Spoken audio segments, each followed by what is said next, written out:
আসসালামু আলাইকুম আপুরা, স্বাগতম সবাইকে আমার নতুন আরও একটি ভিডিওতে। অনেক দিন পরে একটা সুন্দর রান্নার ভিডিও নিয়ে এসেছি আপনাদের মাঝে। তা আমি আজকে এখানে একটা শোল মাছের মজার রেসিপি করব। আমি এই মাছটা আজকে সকালবেলা আমাদের পুকুরে পেয়েছিলাম, নিজ হাতে ধরেছি মাছটা।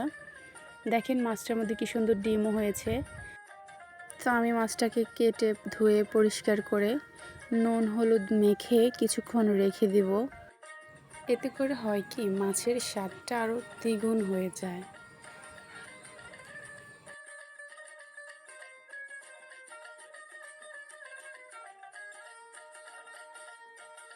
তো আমি মাছটাকে একটু হালকা তেলে ভেজে নেব, যাতে করে মাছটা রান্না করার সময় ভেঙে না যায়।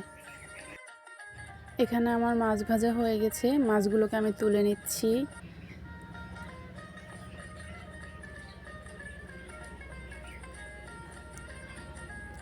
তো রান্না করার জন্য আমি এখানে তরকারি বেগুন আলু এগুলোকে একটু সুন্দর করে কেটে ধুয়ে প্রস্তুত করে নেব।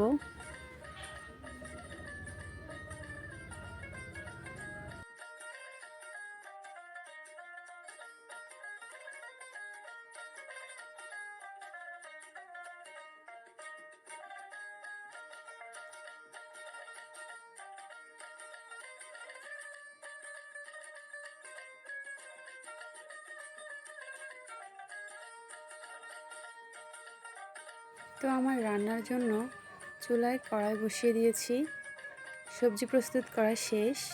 আমি আগে এখানে আলুগুলোকে হালকা ভেজে নেব, এতে করে সবজি খেতে অনেক ভালো লাগে। তো বন্ধুরা, আমার আলুগুলো ভাজা হয়ে গেছে, তা আমি এটা তুলে নিচ্ছি। তারপরে এই তেলের মধ্যেই আমি সবজি রান্নার জন্য মশলাগুলো কষিয়ে নেব। তার জন্য আমি প্রথমে এখানে পেঁয়াজ কুচি দিয়ে দিয়েছি, তারপর পরিমাণ মতো লবণ হলুদ মরিচ আর একটু জিরা গুঁড়া দিয়ে এগুলোকে একটু নেড়ে চেড়ে নেব। তারপর আমি এখানে অ্যাড করব আদা রসুন বাটা আর একটু মরিচ বাটা। এখানে পরিমাণে মরিচ বাটা আর একটু বাড়িয়ে দেওয়া যেত, যেহেতু আমার ছোট বাচ্চা আছে তাই আমি একটু কমিয়ে দিয়েছি। তো আপনারা রান্নাটা শেষ পর্যন্ত দেখবেন, আশা করি ভালো লাগবে। তো আফুরা, আমার মশলাটা কষানো হয়ে গেছে, তাই এখানে আমি পরিমাণ মতো পানি অ্যাড করে নিব। কিছুক্ষণ পর পানিটা ফুটে উঠলে আমি এখানে আগে আলুটা দিয়ে দিয়েছি।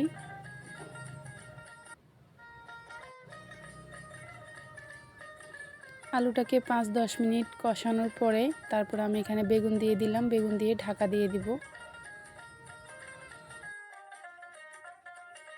ঝোল ফুটে উঠলে ভাজা শোল মাছগুলো দিয়ে দিব, যাতে মাছ আর সবজির স্বাদ একসাথে মিশে যায়।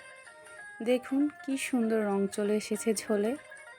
এই ধরনের রান্না গরম ভাতের সাথে খেতে সত্যি অসাধারণ লাগে।